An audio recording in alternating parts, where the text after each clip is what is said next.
Hey there nation, welcome to the show where we help you to play miniatures wargaming on a budget. It is I, Commander CheapSkate, and we are back with another episode of Shadows Over Mordheim. This is a series of weekly Mordheim battle reports, and this is battle report number 6 of our Shadows Over Mordheim campaign, and it is a skirmish scenario that's swapped between my two friends King Khalifa as well as Odeth. King Khalifa is bringing Malleus von Konigsmarck, a witch hunter's warband, while Odeth is playing the Scions of the Sylph, which is a cult of the possessed warband. So we're going to play some background music real quick. If you want to see exactly what we're bringing for this one, go ahead and pause, take a look at your leisure. So that being said, let's get this battle report on a roll.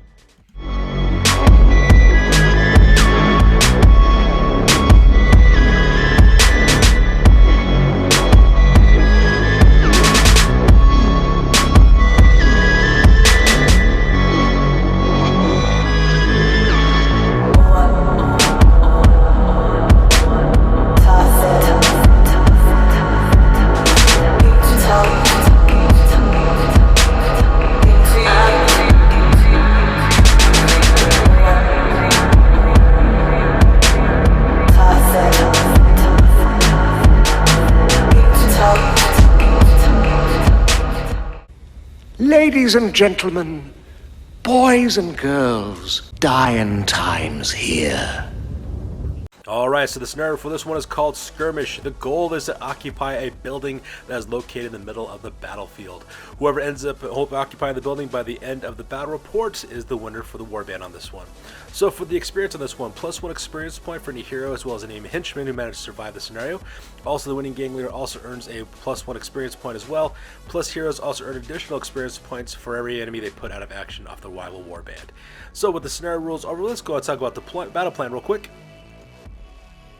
So here's an overhead shot of the entirety of the battlefield. As you can see, both of my friends are playing on a 4x4 table. My friend King Khalifa's forces are deployed on the near side of the table, while Odeth's forces are deployed on the far side of the table as well.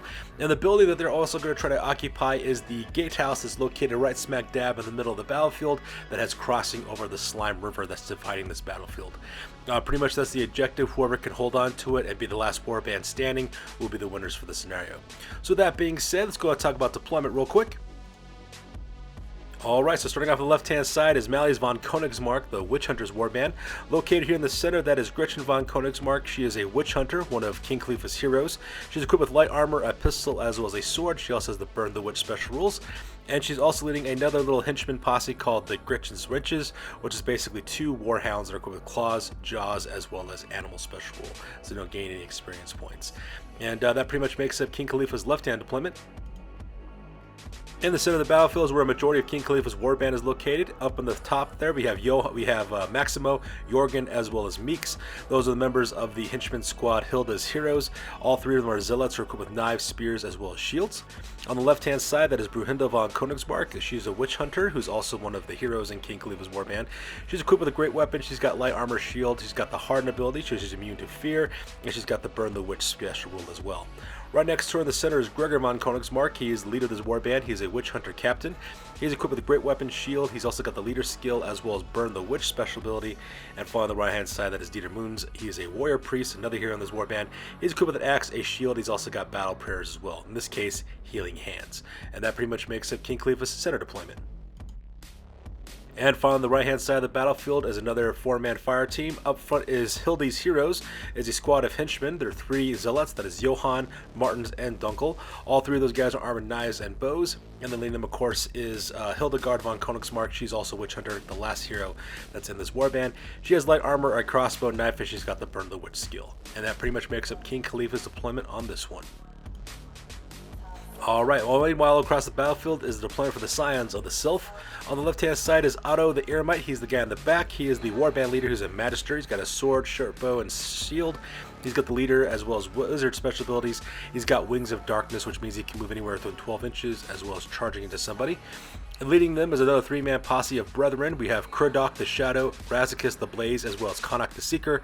All 3 of those guys are equipped with swords, knives, as well as short bows. And then finally on the right hand side in the front we have the Homunculus, which is a possessed. He's got great claw mutation as well as the fear special rule. And behind him are Zakuk, Onyx Bane, as well as Nagas Goreweaver, both of which are brethren. They got sword, knives, as well as short bows as well. And that pretty much makes up Odeth's deployment on this side. So with the plan over with, we go directly to the top of turn number 1, and both of my friends roll off for initiative to see who goes first. Alright, so that takes directly to the top of turn number 1, and the Cult of the Possessed managed to get the initiative on this one, so Odeth will be going first, and this photo is taken after the recovery phase as well as move phase.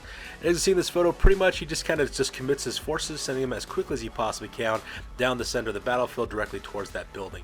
He's got the homunculus as well as his members of his little two-man war posse leading the way, as well as the rest of his brethren kind of catching up as well, making their way directly towards that center building in the middle of the battlefield.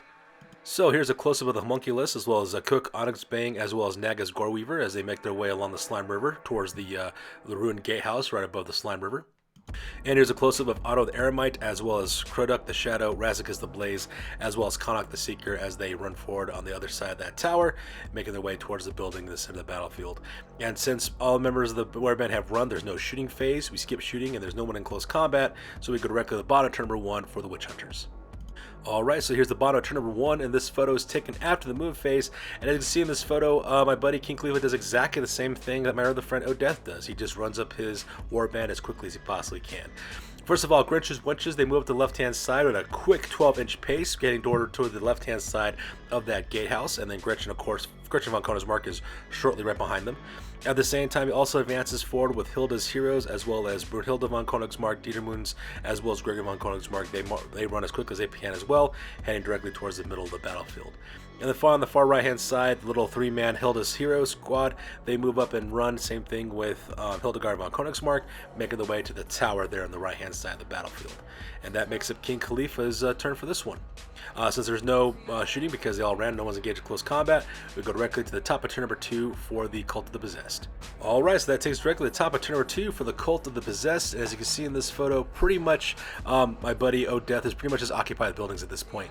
First of all, he activates Otto the Eremite, as well as Kroduk the Shadow, Razakis the Blaze, and Konok the Seeker. All 4 of those fighters stand double movements running up into the tower. As you can see, they climb all the way up to the roof of the tower, so there won't be any shooting from those guys because they ran. At the same time, he also activates the homunculus, his possessed, who runs directly into the building in the center of the battlefield, occupying that gatehouse, actually climbing up to the first level of that structure.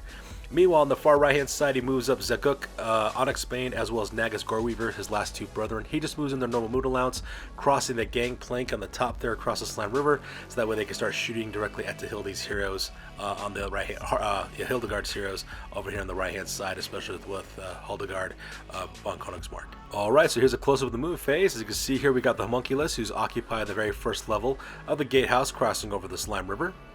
And here's a close of Otto the Eremite, as well as Kroduk the Shadow, Razakis the Blaze, and Konok the Seeker, who've climbed all the way to the top of the tower here on the left-hand side of the battlefield. And finally, here's a close-up of Zakuk, Onyxbane, as well as Nagas Goreweaver, the 2 brethren crossing the river on that gangplank, making their way to the right-hand side of the battlefield. So with the move phase over with, we go directly to the shooting phase. And during the shooting phase, Otto the Eremite basically casts his Wings of Darkness spell, which means he can fly 12 inches, and that's exactly what he decides to do, flying across the battlefield to the top floor of the gatehouse. So both Otto the Eremite as well as Homunculus are now currently occupying the center building in the middle of the battlefield. For the rest of the shooting phase, Cook, Onyxbane, as well as Nagas Goreweaver open up with their bows directly across the battlefield to where Hildy's heroes are located at, but unfortunately for Odeth, though, his shots miss, so nothing much really happens there. So with that being said, we go directly to the bottom of the turn for the Witch Hunters. Alright, so that takes us directly to the bottom of turn number 2 for the Witch Hunters, and this photo is taken after the recovery phase because nothing happens there, and we go directly to the move phase. So first of all, King Khalifa decides to declare a charge with his 3 members of Hilda's heroes. Maximo, Jorgen, and Meeks charge directly up to Otto the Eremite, climbing up the building and getting directly to the top level as well. While that's occurring, Brunhilde von Konigsmarck, Dietermunds, as well as Gregor von Konigsmarck, they run up forward, occupying the very first level of the gatehouse there on the left-hand side. While that's occurring, Gretchen von Konigsmarck, as well as Gretchen's Wenches, they all decide to run forward. The Warhounds will go around the building, direct to the base of the tower, so that way they can move up and engage the characters on top. Meanwhile, Gretchen von Konigsmarck, she takes cover behind the left-hand side of the gatehouse. Meanwhile, on the right-hand side, Martins, Dunkel, as well as Johann, the 3 members of Hildy's heroes, they run up to the top of the tower there, so they're occupying that. Same thing with Hildegard von Konigsmarck, she also runs up and occupies the top level of that tower as well. So here's a close-up of Maximo Jorgen as well as Meeks charging directly into Otto the Eremite, so they'll be engaging him in close combat. You could also see Brunhilde von Konigsmarck, Diener Moons, as well as Gregor von Konigsmarck occupying that little gatehouse right there, also with the door leading to where the homunculus is located on the other side of that little door. And you can see Gretchen von Konigsmarck on the left-hand side. Same thing with Grench's Wenches, which have run to the base of the tower there on the left-hand side as well. And finally, over here on the far right-hand side of the tower, you have Johann Martens as well as Dunkel, the three members of Hilde's heroes who run the top of the tower. Same thing with Hildegard von Konigsmarck. So now they have good overwatching fields of fire. But since those guys, all of those members of that team have ran, they can't do any shooting phase. So we skip the shooting phase and go directly to the combat phase. And in the combat phase is pretty much a wash for the most part. Maximo Jorgen as well as Meeks, they all fail their attacks and are unable to do anything directly against Otto the Eremite. And unfortunately for Odeth as well, Otto the Eremite is unable to do anything back. So because of that, all four of these fighters are still currently engaged in close combat, not really doing much of anything to each other. So with the combat phase over with, we go directly to the top of turn number 3 for the Cult of the Possessed. Alright, so we go directly to the top of turn number 3 for the Cult of the Possessed, and this photo is taken after the recovery phase as well as the movement phase. So for the most part, my buddy Odeth realized that Otto the Eremite is completely outgunned, surrounded by 3 different witch hunter zealots. So because of that, he decides to disengage and escape combat. He takes a leadership test, manages to survive that. He just drops down 8 inches from the top level all the way down to the very bottom level, getting away from those 3 witch hunters. While that's occurring at the same time, while that's happening, everybody else pretty much stays where they're located at, except for the homunculus. The homunculus decides to charge through that gated door and goes directly into Gregor von Konigsmarck and engages him in close combat as well. And that pretty much makes it the move phase on this one. So here's a close-up of the homunculus charging directly into Gregor von Konigsmarck, engaging him in close combat. At the same time, you can see there on the top that Otto the Eremite is gone because he has escaped by dropping down to the next level, all the way down to the bottom level in order to escape combat from those zealots. And here's a close-up of the other side of that building. You can see Otto the Eremite kind of hiding in there on the other side. Now, if you notice, Gretchen von Konigsmarck is missing there on the bottom of the screen. And the reason why she's not there is because while my friends were playing, her character actually got knocked off her base. Her base got unglued, got separated from the miniature. So because of that, we took that miniature, threw some super glue on it real quick, and put it off to the side to dry. But pretend she's staying there just because we had a little technical malfunction while shooting this episode. Here's a close-up of Krogdok the Shadow, Razakis the Blaze, as well as Connacht the Seeker. The 3 of them didn't move, so that means they get they can stand and shoot for the next turn. And here's a close-up of Zakuk, Onyx Bane, as well as Nagaz Goreweaver. They actually moved across the Slime River. I forgot to mention that in the last turn, so I do apologize for that. They just moved forward their normal 4-inch moon allowance and dropped off the other side, so that way they can still do some shooting during the shooting phase. So with the move phase over with, we go directly to the shooting phase. And during the shooting phase, it was actually quite a successful shooting phase for my friend Odeth. He opens up with both Krogdok the Shadow, Razakis the Blaze, as well as Connacht the Seeker. All 3 of those guys opened fire directly into Jorgen as well as Meeks. Now, for Connacht the Seeker, his shot missed, nothing much happened. And might as well, at the same time, Krogdok the Shadow as well as Razakis the Blaze, they do manage to hit Jorgen and Meeks respectively. They did hit them, but they didn't cause any injuries because they failed to wound. However, because they're so close to the edge, they have to take initiative tests to see if they fall off the edge because they're so close to it. And unfortunately, both those fighters failed their initiative tests, so they go plummeting over the sides, and that's when they got injured. They both fell 8 inches down to the ground and suffering out of action results for both those guys. So because of that, my friend King Khalifa will need to roll up on the serious injury table to see exactly what happens to him at the end of the battle report. At the same time, I forgot to mention this too, Zakuk, Onyx Bane, and Nagaz Goreweaver, they turn 180, open fire with their short bows directly into Dieter Moons, managed to wound him as well, cause a knocked out result. So because of that, he goes crashing face down to the ground. He is currently bleeding out as well, which is a really precarious spot for him to be in because he's within such close proximity to the homunculus, and the homunculus wants to can actually attack in close combat and finish him off. So that being said, we go directly to the combat phase. And in the combat phase, the homunculus has 2 attacks and puts one of his attacks directly into Gregor von Konigsmarck. Not only does he manage to hit him, but also manages to cause a critical injury as well, rolling a perfect 6 to wound. So because of that, both of his attacks go through with twice as much damage, and he gets +2 in order to injure as well for his injury rolls. So Gregor von Konigsmarck, of course, takes the 2 hits. When they roll to see exactly what happens to him, he rolls 2 6s, so because of that, he goes directly out of action. He will need to roll up on the serious injury table to see what happens to him as well. And since he's also such within close proximity of Dieter Moons, because he only used 1 attack against Gregor von Konigsmarck, he spends his second attack directly on Dieter Moons and automatically puts him out of action because he is knocked out. After he's done with that, he just kind of follows through and engages Brunhilde von Konigsmarck in close combat for the next turn as well. And that ends a pretty dynamic turn for the members of the Scion Sylph. So with combat out of the way, we go directly to the top of turn number 3 for the Witch Hunters, and the very first thing my friend has to do for the recovery phase is that King Khalifa has to roll a route test. Unfortunately for him, he rolled a 8 on that one. Brunhilde von Konigsmarck, who's the leader with the most leadership, she has leadership 7, so because of that, the Warbound routes and the Malleus von Konigsmarck escape and slip into the shadows to live and fight another day. And with that, ladies and gentlemen, that takes us directly to the end of the game with a win for the Scions of Sylph. So the Cult of the Possessed managed to win the battle on this one. So that being said, we're going to go directly to the after action report because this battle report is now officially over. Alright, so first of all, we're going to start off with Malleus von Konigsmarck. For the injuries, they suffered 4 injuries. Gregor von Konigsmarck, unfortunate for him, he rolled up on the injury table, and because of that, he ended up a dead result. So because of that, my friend King Khalifa has to eliminate his Witch Hunter captain right off the bat, and he's lost the very first leader for our campaign so far. Dieter Moons, he also recovered with a horrible scars injury, so because of that, he causes fear, and since he has the most experience in his warband, he is now promoted to the new leader of Malleus von Konigsmarck.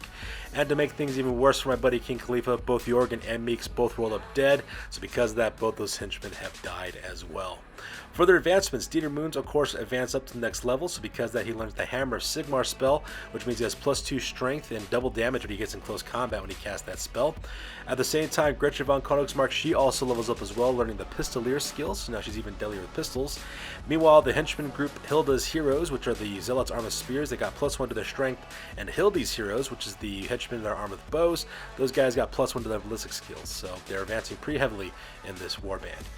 Further exploration, they found 3 shards of weird stone, as well as discovered a ruined hovel, which gives them a 6 up on their gold pieces.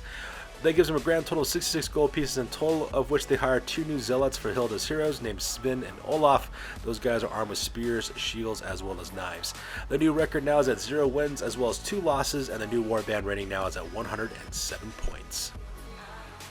And finally, we go to the Scions of Sylph. So for injuries, none of the members of this warband were injured, so nothing happens there.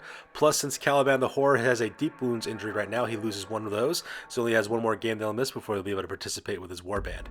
At the same time, for their advancements, the Homunculus leveled up as well, learning the Mighty Blow ability, so because of that, now he can actually cause 1 extra strength in close combat when he's fighting opponents, which means he's now a strength 6, which is really impressive for that possessed. And at the same time, the 5 members of the Brethren also level up as well, earning +1 to their strength, so all 5 of those Brethren are now at strength 4, which is pretty deadly. For the exploration phase, they managed to find 3 shards of weird stone, and with those 3 shards of weird stone, they were able to sell it for 65 gold pieces. Taking the 35 gold pieces they already had in their treasury, they decided to take all that money and decide to hire 2 mutants for this warband. The first one's name is Whistlebones, and the second one is called Quivering Sins. Both those guys are equipped with knives as well as short bows, and both of them have the Demon Souls mutation, so they have a 4 ward save against magical attacks as well as prayers. Their new record now is at 1 win and 1 loss, and their new warband rating now is at 137 points. So that's going to do it for this one, you guys. As always, please feel free to like, comment, and or subscribe. Your guys' input is invaluable to us as always. Also check us out on Facebook, Instagram, as well as blogger.com for all the latest greatest hobby news related to this channel. That's going to do it for this one, you guys. We'll catch you guys in the next one. Peace out and stay classy.